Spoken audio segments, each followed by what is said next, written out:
भारत में बिजनेस चलाना मतलब नियमों की एक बहुत बड़ी भूल भुलैया को पार करना। तो सवाल ये है कि इस उलझन को सुलझाने का रास्ता क्या है। चलिए आज एक ऐसे भारतीय मानक को समझते हैं जिसे इसी सफर को आसान बनाने के लिए डिजाइन किया गया है। जरा सोच कर देखिए, एक ऐसा बिजनेस जो एक कानूनी भूल भुलैया में फंसा हुआ है। हर कदम पर एक नया नियम, हर मोड़ पर एक नया कानून। ये कोई कहानी नहीं बल्कि भारत की ज्यादातर कंपनियों के लिए एक बहुत बड़ी और रोज की चुनौती है। क्या कभी ऐसा महसूस हुआ है कि इतने सारे नियमों का पालन करना लगभग नामुमकिन सा है? अगर हाँ, तो यकीन मानिए ये सिर्फ एक इंसान की कहानी नहीं है। भारत में ज्यादातर बिजनेस इसी मुश्किल से जूझ रहे हैं। स्क्रीन पर जो दिख रहा है ना, वो तो पर्यावरण, स्वास्थ्य और सुरक्षा से जुड़े अनगिनत कानूनों की एक छोटी सी झलक भर है। असल में ये लिस्ट इतनी लंबी है कि जैसे खत्म ही नहीं होती, और यही इस चुनौती की असली तस्वीर है। तो इस कानूनी भूल भुलैया से बाहर निकलने का कोई रास्ता है भी या नहीं? जी हाँ, बिल्कुल है, और इसका जवाब है एक भारतीय मानक IS 15793। इसे हम इस मुश्किल रास्ते पर गाइड करने वाले एक मैप की तरह समझ सकते हैं। तो आखिर ये IS 15793 है क्या चीज? देखिए, ये एक वॉलंटरी यानी स्वैच्छिक मानक है। इसका मतलब इसे अपनाना कोई मजबूरी नहीं है, लेकिन ये कंपनियों को खास तौर पर पर्यावरण, स्वास्थ्य और सुरक्षा जैसे क्षेत्रों में कानूनों का पालन करने के लिए एक सीधा, सरल और व्यवस्थित ढांचा देता है। यहाँ एक बहुत मजेदार बात है, ये जो IS 15793 है, ये कोई ISO 14001 जैसा बड़ा और पेचीदा सिस्टम नहीं है। जहां ISO जैसे मानक पूरे मैनेजमेंट सिस्टम पर फोकस करते हैं, वहीं ये भारतीय मानक सिर्फ एक चीज पर ध्यान देता है, और वो है कानूनी अनुपालन। और यही बात इसे अपनाने में कहीं ज्यादा आसान बना देती है। तो चलिए अब ये देखते हैं कि ये सिस्टम असल में काम कैसे करता है। इसके सबसे जरूरी हिस्से कौन-कौन से हैं? इस पूरे सिस्टम को बनाने की प्रक्रिया को ना हम 4 आसान स्टेप्स में समझ सकते हैं। पहला कदम, कंपनी पर कौन-कौन से कानून लागू होते हैं उनकी लिस्ट बनाना। दूसरा, ये तय करना कि किसकी क्या जिम्मेदारी होगी। तीसरा, हर कामकाज पर कंट्रोल रखना। और चौथा, ये पक्का करना कि टीम में बातचीत का रास्ता खुला रहे और सब कुछ ठीक से हो। इस पूरे सिस्टम की नींव है कानूनी रजिस्टर। ये एक तरह का मास्टर डॉक्यूमेंट है जो कंपनी पर लागू होने वाले सभी कानूनों और नियमों का पूरा हिसाब रखता है।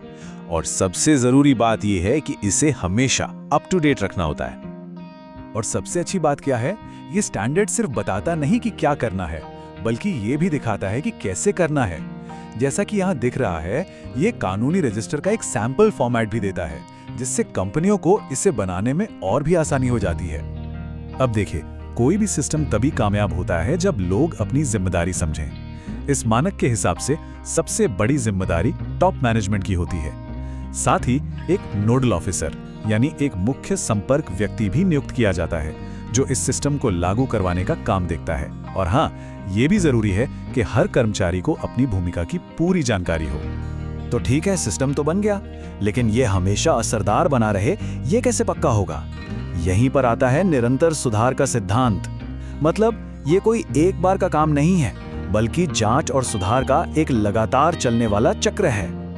ये जो फ्लो चार्ट है ना, ये पूरी प्रक्रिया को एकदम साफ साफ दिखाता है। हम देख सकते हैं कि ये एक फीडबैक लूप है। मतलब काम की निगरानी करो, कमियों को पहचानो और फिर सुधार करो, और ये चक्र ऐसे ही लगातार चलता रहता है।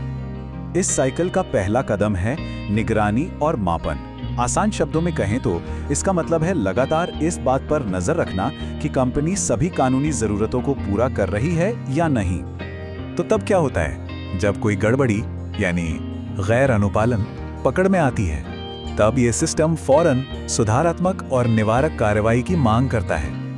इसका मतलब सिर्फ समस्या को ठीक ही नहीं करना है, बल्कि यह भी पक्का करना है कि वो गलती दोबारा कभी ना हो। इसके बाद आता है आंतरिक ऑडिट। इसे आप एक तरह का सेल्फ चेक मान सकते हैं।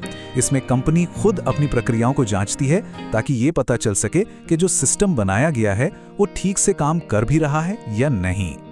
और इस पूरे चक्र का आखिरी और सबसे जरूरी हिस्सा है प्रबंधन समीक्षा। इसमें कंपनी का टॉप मैनेजमेंट खुद पूरे सिस्टम को रिव्यू करता है और भविष्य में सुधार के लिए जरूरी निर्देश देता है। यही वो कदम है जो पक्का करता है कि लीडरशिप इस प्रक्रिया में पूरी तरह शामिल है।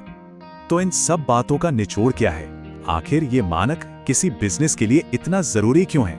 चलिए इसके असली प्रभाव को समझते हैं। इस मानक की प्रस्तावना में ही इसका पूरा सार छिपा है।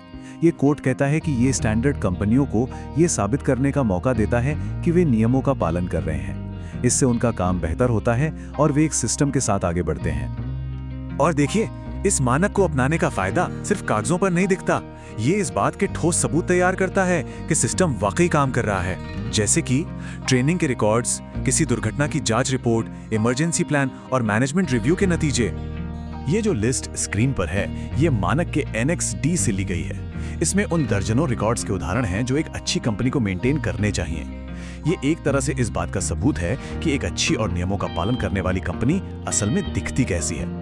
तो आखिर में एक सवाल सोचना बनता है, क्या सजा और जुर्माने के डर के बजाय इस तरह का एक साफ और स्वैच्छिक ढांचा ही भारत में जिम्मेदार और सस्टेनेबल बिजनेस को बढ़ावा देने का सबसे सही तरीका हो सकता है? इस सवाल पर जरूर सोचिएगा।